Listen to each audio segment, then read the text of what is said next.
La ilaha illallah, La ilaha illallah, La ilaha illallah. I'm reflecting on hearing and about that you're not your thoughts, and that meditation can show you that you're not really your thoughts. And as you see a thought come and then go, and then come and then go, seemingly not from your efforting at all, then at some point during meditation, you're noticing that you're not those thoughts, you're the person or whatever that is witnessing those thoughts. How can this be beneficial for somebody that's trying to become more present? Sure. In many ways. The first is that this realization that we're not our thoughts, right? On the one hand, it's accurate. On the other hand, there's certain thoughts that anchor us in what we really are, right? So there's good thoughts and bad thoughts, you could say. There's also functional thinking, like as the example I almost gave earlier about directed thinking. When we're trying to make something, we're trying to cook some kind of food, there's thinking involved, whether you know it or not. You're directing a thought process. Or you couldn't even do the task. Yes. So that's positive thinking, that's functional thinking. Calling to attention how to get to a particular destination when you're traveling, you're calling upon thoughts. So thoughts are important, right? They are important. It's just simply the identification and being caught up in the thoughts and not being able to direct them and see them and utilize them. That's the problem. So this element that we mentioned earlier about waking up and out of being carried away by unconscious kind of thinking, right? That being carried away by unconscious thinking, that's usually the problem. That's usually the problem. So meditation helps with this. So when we wake out of that, it's not so much that we're not our thoughts, but that what did you just wake up to? So, kind of what is that?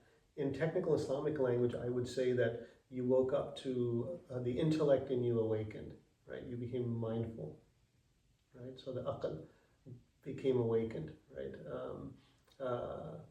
You are participating in a form of ta'aqqul or intellecting or intellection. It's interesting that in Arabic, sorry for the tangent, but that the Quran uses the word aql in an active form. So you're being mindful. So when you wake up and out of being carried away by so many thoughts, you are now more conscious, you are intellecting, you are mindful. And so this wakes you out, and then you recognize that you're actually not those thoughts, right? As you suggested, that if I can wake out of that, then that also means I'm not that. It's an object in my awareness, but it's not me. So wherever I'm seeing this from, that's what I really am.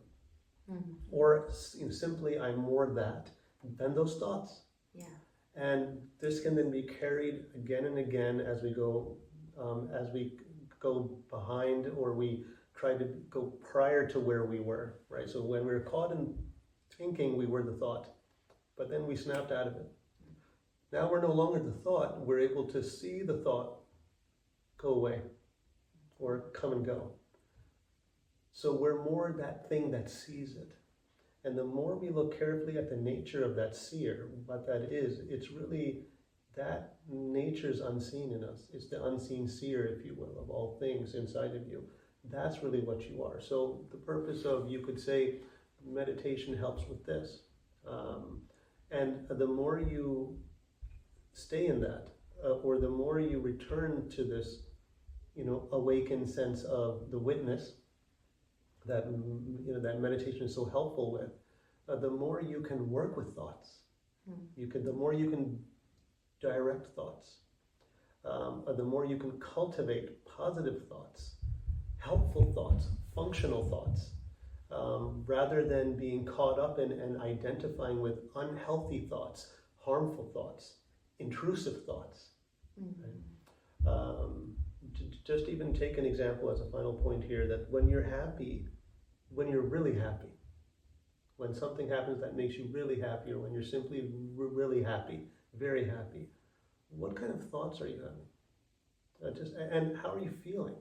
You ask yourself, just kind of step out of any example, see what's happening there. How does your energy feel?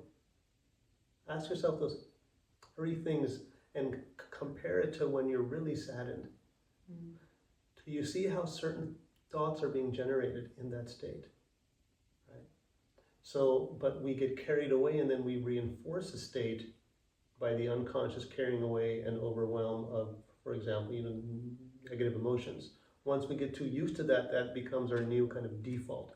But actually our default is an openness, a peacefulness, a calmness, a serenity.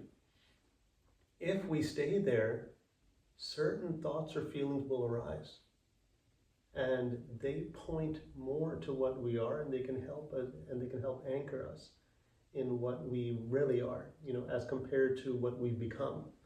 In our anger, in our sadness, in our depression, in our lack of self-esteem, in our lack of self-worth, right? But when we're happy and we have higher self-worth, when we feel at peace, when we're content, when we're even humble, the energy is not the same.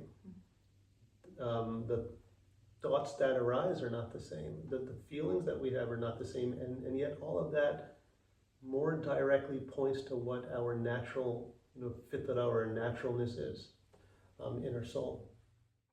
La ilaha illallah, la ilaha illallah, la ilaha illallah, la ilaha illallah, la ilaha illallah, la ilaha illallah, la ilaha illallah, la ilaha illallah.